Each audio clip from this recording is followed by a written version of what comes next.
یہ جان تو آنی جانی ہے، اس جان کی کوئی بات نہیں۔ آج میں پاکستان بھر کے اہل حدیثوں سے ایک سوال پوچھنا چاہتا ہوں، وہ محسن اہل حدیث، وہ ختم نبوت کا جرنیل، وہ صحابہ کا محب، جس کو غیروں نے بھی مانا، آج اگر اس کے اوپر طعن و تشنیع اور تبرہ کیا جا رہا ہے اور اس کی ذات کو اور اس کے خانوادے کو اور اس کے گھرانے کو گالیوں، طعن و تشنیع اور تبرے سے نوازا جا رہا ہے، تو کیا آپ ان مجرموں کا احتساب کرنے کے لیے تیار نہیں ہیں؟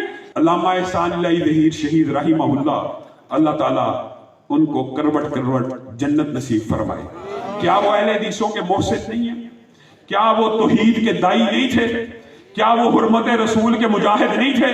کیا وہ ختم نبوت کے مجاہد نہیں تھے؟ کیا وہ دفاع صحابہ کے مجاہد نہیں تھے؟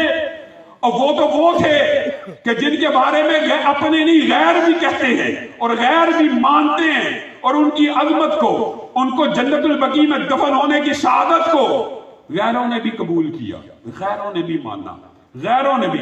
کیا وہ شہید ایسا شہید نہیں ہے جو جنت البقیع میں دفن ہے؟ کیا اس کا باپ یعنی میرا دادا، اس شہید کا باپ بھی جنت البقیع میں دفن نہیں ہے؟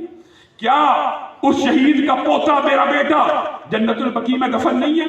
یہ رتبے اللہ رب العزت کی طرف سے ملتے ہیں، اور ان رتبوں کو اللہ نے انعام کے طور پر، احسان کے طور کے اوپر اور ابلاغ کے طور کے اوپر غیروں کے لیے بھی وہ ہزار دماغوں کا ایک انسان جانے کہاں کھو گیا ہے، قلم کی عظمت اجڑ گئی ہے، زبان کا زور بیاں گیا ہے، لیکن جس دھج سے کوئی مقتل میں گیا وہ شان سلامت رہتی ہے۔ یہ جان تو آنی جانی ہے، اس جان کی کوئی بات نہیں۔ آج میں پاکستان بھر کے اہل حدیثوں سے ایک سوال پوچھنا چاہتا ہوں، وہ محسن اہل حدیث، وہ ختم نبوت کا جرنیل، وہ صحابہ کا محب، جس کو غیروں نے بھی مانا، آج اگر اس کے اوپر طعن و تشنیع اور تبرہ کیا جا رہا ہے اور اس کی ذات کو اور اس کے خانوادے کو اور اس کے گھرانے کو گالیوں، طعن و تشنیع اور تبرے سے نوازا جا رہا ہے، تو کیا آپ ان مجرموں کا احتساب کرنے کے لیے تیار نہیں ہیں کہ جو آپ کے مسلک کے محسن کے اوپر طعن و تشنیع کریں، تبرہ بازی کریں؟ اور میں اپنا دکھ بھی بیان کرنا چاہتا ہوں۔ قادیانی گالیاں دیتے ہیں، خوشی ہوتی ہے، شیعہ گالیاں دیتے ہیں، رافضی گالیاں دیتے ہیں، خوشی ہوتی ہے، یہ ہمارے لیے ٹائٹل ہیں، تمغے ہیں۔ لیکن اگر کوئی توحید پرست اٹھ کے علامہ شہید کو اور ان کے گھر والوں کو گالیاں دینا شروع کر دے تو یہ دکھ اور افسوس کی بات نہیں ہے۔ ان کا احتساب کس نے کرنا ہے؟ ان کی زبانوں کو گدی سے کس نے کھینچنا ہے؟ ان کو روکنا اور ٹوکنا کس نے ہے؟ علامہ شہید کی ذات کے اوپر تبرہ بازی، علامہ شہید کے گھرانے کے اوپر، ان کی فیملی کے اوپر، ان کے خاندان کے اوپر نام لے لے کر، اور اب بندہ کیا کہ آپ نے فیصلہ کرنا۔ میں صرف عقلی اور منطقی ایک بات کروں گا۔ ایک بندہ آپ کی نظروں کے سامنے، اس کا کوئی کاروبار نہیں، اس کی کوئی تجارت نہیں، اس کا کوئی بزنس نہیں، اس کی کوئی دکان نہیں، اس کا کام کیا ہے؟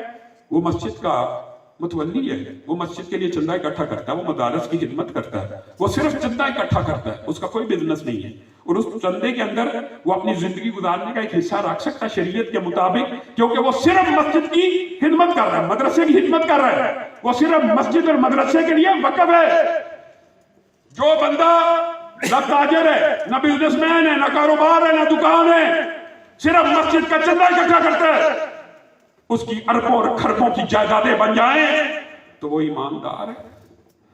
آپ بتائیے کیا وہ ایماندار ہو سکتا ہے؟ ایک بندہ صرف چندہ اکٹھا کرتا اور اس کی کھربوں کی جائیدادیں ہو، اربوں کی جائیدادیں ہو، آپ کے مسلک کے نام پہ لیا گیا چندہ آج علامہ شہید کے خاندان کے خلاف بھونکنے کے لیے استعمال کیا جا رہا ہے۔ آپ کو بھی جاگنا ہوگا، آپ کو بھی ہمارا ساتھ دینا ہوگا۔ جمعیت اہل حدیث پاکستان یہ مشن اور منشور اور مقصد لے کے آئی ہے کہ علماء کا دفاع بھی ہوگا اور مساجد اور مدارس کا دفاع بھی ہوگا۔ 100 سے زائد مساجد کے کیس ہمارے جمعیت کے دفتر میں پڑے ہیں، مسجدیں بند ہیں۔ آپ کے سیالکوٹ کے تقریباً 12 کیس، آپ کے ضلع سیالکوٹ کے 12 کیس ہمارے پاس آئے ہوئے ہیں۔ کس والے لیے جی مسجد سیل کر دی گئی؟ کس لیے؟ یہاں جمعہ نہیں ہو سکتا، کس لیے یہاں اذان نہیں ہو سکتی، کس لیے یہاں کی باجماعت نماز نہیں ہو سکتی۔ 12 مساجد صرف میرے پاس آئی ہیں کہ شاید اس سے بھی زیادہ ہوں،